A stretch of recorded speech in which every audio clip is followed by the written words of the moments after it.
അമൃത നൈവേദ്യമായി ആയിരങ്ങളക്ഷമരായി തിരുനടയിൽ നിൽക്കയായി. ദേവി സരസ്വതി ദേവി ഭഗവതി ദേവി മൂകാംബികേ പാഹി ജഗദംബികേ.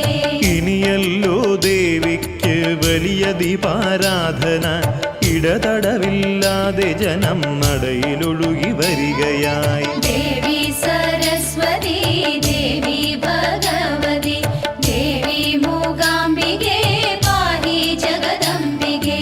നെയ്ത്തിരിയാലാരാധന, കർപ്പൂരത്താലാരാധന, ഭക്തജന സഞ്ചയത്തിൻ ഹൃദയ പുഷ്പാരാധന. ദേവി